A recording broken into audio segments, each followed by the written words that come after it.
Hello दोस्तों, welcome back to face channel for blaster. और मैं हूं आपका होस्ट एवी जी। एक मिक्स्ड और साइडवेज दिन का जो है ना वो रहा मामला सारा। और कोई डायरेक्शन जो है वो नहीं निकल सकी बेसिकली। बहुत ही कम मूवमेंट रही, ऑल्दो के जो है वो गोल्ड में हमने मॉर्निंग के अंदर सेलिंग की हुई थी, तो वहाँ से कुछ प्रॉफिट शॉफिट बुक हुए, फिर न्यूज़ टाइम के ऊपर भी किया। लेकिन एक टीए बना के जो है ना वो छोड़ा था मार्केट अपने फ्री व्हाट्सएप ग्रुप के अंदर अर्ली मॉर्निंग के अंदर, और पूरा दिन वही टीए चलता रहा। उसका जो TP1 था वो 46 का, वो पूरी तरह से हिट हुआ। 46 के नीचे क्लोजिंग नहीं आ सकी, 46 के नीचे क्लोजिंग का ही इंतज़ार करते रहे हम लोग, और वो नहीं आई। उसके बाद मार्केट दोबारा वहाँ से उठ गई। तो ये रहा जी मामला।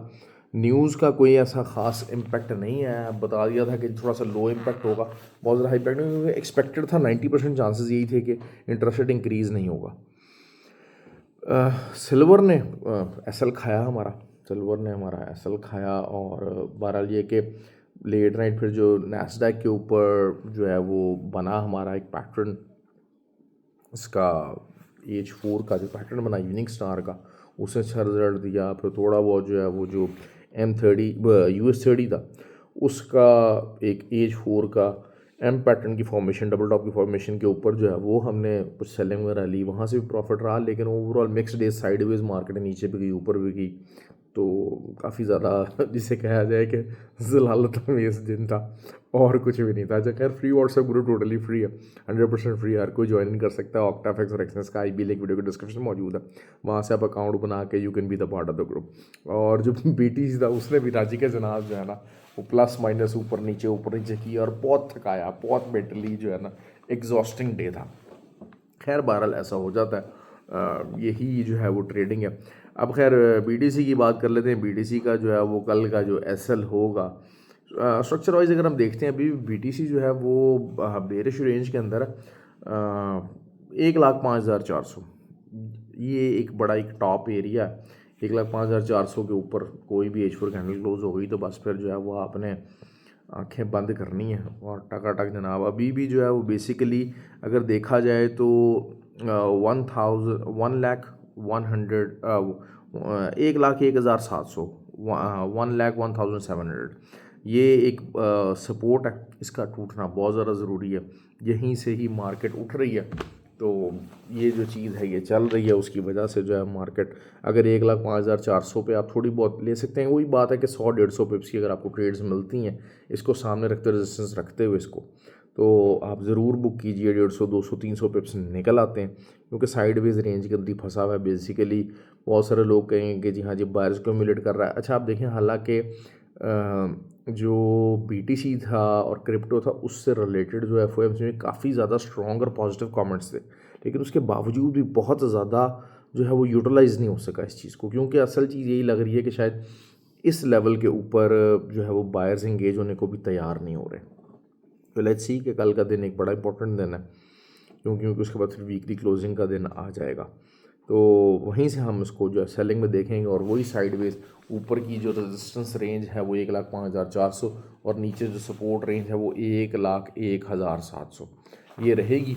तो लेट्स सी, आज बहरहाल उसको नीचे उसने आया तो सही था, लेकिन वो ये बात उसके नीचे क्लोजिंग नहीं दे सका। तो बहरहाल BTC आपको अच्छे प्रॉफिट्स, अच्छे पिप्स दे जाता है। दूसरा, हम नैस्डैक की बात कर लेते हैं। नैस्डैक जो है वो हमने तो अच्छी इवनिंग स्टार के ऊपर हमने अच्छी ट्रेड पकड़ी, लेकिन उसने जो है ना, मतलब आप समझ लीजिए कि 150 के करीब पिप्स जो है वो हमारे चले, क्योंकि उसकी जो एंट्री थी वो थी हमारी 21,415 के पास से। तो 150 से 160 पिप्स तक मार्केट नीचे आई, उसके बाद हमें मौका ज़्यादा नहीं मिल सका।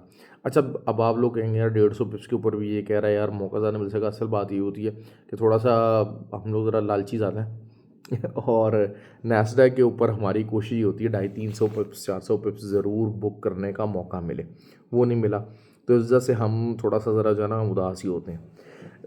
गोल्ड का जो है वो मामला क्या है, गोल्ड का मैंने एक टीए शेयर किया हुआ है। अगर जो है वो टीए उसके ऊपर आ जाती है, मतलब ये कि 64 के अगर ऊपर कैंडल क्लोज हो जाती है, तो फिर ऑल टाइम हाई दोबारा से 92 तक मार्केट जाएगी। 64 के ऊपर अगर कोई भी H4 कैंडल क्लोज हो गई तो फिर 92 तक जाएगी। बहरहाल 64 बहुत ज़्यादा दूर नहीं है, 57 58 के ऊपर इस टाइम पे मार्केट घूम रही है। तो 64 के ऊपर का अगर आप एसएल देते हैं, 65 का दे दें, 66 का दे दें, छोटा एसएल बन रहा है तो वहाँ से आप ट्राई ले सकते हैं। और नीचे से जो सपोर्ट है वो भी 50 की है। अगर 50 के नीचे अगर जो है वो कोई H4 क्लोजिंग दे जाती है तो फिर नीचे मार्केट जो है वो काफ़ी अच्छा दोबारा डीप डाउन 32 तक जाने के चांसेस हैं। तो एक वही रेजिस्टेंस और वो साइडवेज चैनल चल रहा है, लेकिन हमारा जो टी है वो अभी तक जो आज बना के भेजा हुआ है वो काम कर रहा है। तो लेट्स सी कि इंशाल्लाह वो कल हमें अच्छा प्रॉफिट देगा। ग्रुप के जितने लोग हैं वो इस चीज़ को ज़्यादा अच्छा समझ सकते हैं क्योंकि मैंने उनको चार्ट वगैरह बना के भेजा, उसी को एक्सप्लेन कर रहा हूँ।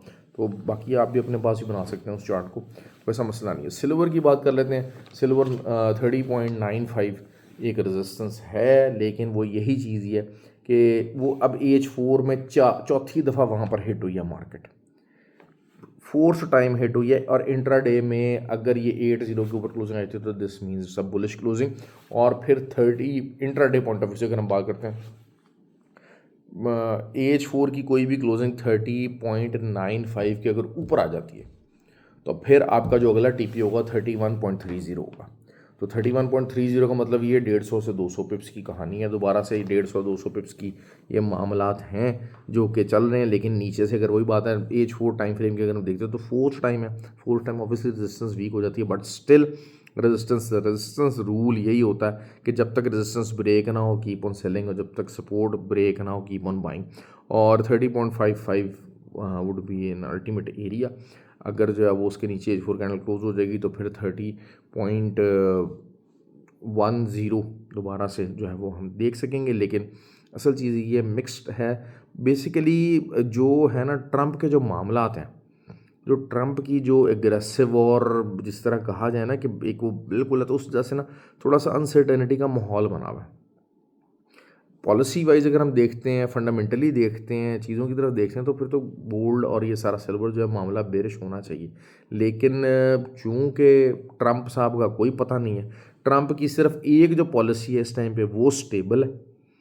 और वो स्टेबल किस जगह पे चल रही है? अच्छा, और होता क्या है कि हमेशा जो है ना जो फंडामेंटल ट्रेड होती है, और जब मैं हमेशा आपको अक्सर ये बात कहता हूँ, बहुत सारे लोग जो हैं इस चीज़ को समझते हैं कि जब फंडामेंटली और टेक्निकली दोनों चीज़ें एक डायरेक्शन में होती हैं, ये चीज़ें बार बार मैं कोर्स के अंदर समझाता हूँ, जब फंडामेंटली और टेक्निकली जब चीज़ें एक डायरेक्शन में तब बड़ी ट्रेड निकलती है। आज टेक्निकली गोल्ड बुलिश था, फंडामेंटली ऑब्वियसली इंटरेस्ट रेट का डिक्रीज़ ना होना, it was bearish for the gold, तो बहुत बड़ी ट्रेड नहीं निकली। यही बात मैंने ग्रुप के अंदर भी कही थी, ये मैंने जो वीडियो बनाई उसके अंदर भी कही थी।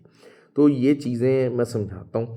सिर्फ एक जो मामला है ऑयल का है जिसके अंदर टेक्निकली और फंडामेंटली दोनों जो है वो ऑयल वो बेरिश है, और इस वजह से वहाँ पर ट्रेड अच्छी जा रही है, स्मूथ जा रही है, अपने एरियाज़ को रिस्पेक्ट करता है। ऑयल वैसे भी जो है आपको पता है कि अपने एरियाज़ को रिस्पेक्ट करता है, मैनिपुलेशन नहीं होती। कल मैंने पूरा बड़ा एक लेक्चर दिया था कि जी मैनिपुलेशन को कैसे आप अवॉइड कर सकते हैं। मैनिपुलेशन गोल्ड के अंदर सबसे ज़्यादा है, उसकी वजह क्या है, उसको कैसे कंट्रोल किया जा सकता है, वो सारा मैंने कल की वीडियो के अंदर बताया भी हुआ था। तो ऑयल जो है वो उसके अंदर क्योंकि एक्चुअल डिमांड एंड सप्लाई होती है और फंडामेंटल्स ज़रूर होते हैं। फंडामेंटल्स में ट्रंप की एक क्लियर कट पॉलिसी है, उस स्टांस के अंदर चेंज नहीं आया, उसके अंदर कोई इशू नहीं है कि जी मैं ऑयल प्राइसेस को नीचे लेकर आऊँगा। और उसका इम्पैक्ट देखें आप, क्या पाकिस्तान के अंदर भी ऑयल प्राइसेस नीचे आ रही हैं, सब कुछ है, और एक प्रेशर बना हुआ है ऑयल की प्राइसेस के ऊपर, और आज भी हमारी ऑयल की ट्रेड बहुत अच्छी रह रही है। तो कल के लिए भी जो है वो अगेन वही 74.15 74.25 का जो है वो 1525 का एसएल रख लीजिए और सेलिंग कीजिए, और 70.5 तक मार्केट जानी चाहिए ऑयल की। आसान ट्रेड है, ज़्यादा आसान ट्रेड है, उसको लीजिएगा। लेकिन ये हो सकता है कि जो मार्केट जापान की खुलते के साथ ही आपको गोल्ड और सिल्वर के ऊपर बहुत अच्छा मौका मिल जाए। क्योंकि अक्सर ये देखा गया FOMC के फ़ौरन बाद जो जापानीज़ मार्केट होती है, क्योंकि जापानीज़ इन्वेस्टर्स जो होते हैं वो इंतज़ार कर रहे होते हैं, और जैसे ही FOMC के फ़ौरन बाद जापानीज़ मार्केट खुलती है और वो फिर उस अंडरस्टैंडिंग के तहत जो है वो ट्रेड्स लेना शुरू कर देते हैं, तो यू मे छोटे एसएल के साथ you may see a good pressure on the gold particularly. तो ये है मामला जी। आई होप कि आपको वीडियो पसंद आए। लाइक कीजिएगा, कमेंट कीजिएगा, शेयर कीजिएगा। Thank you very much.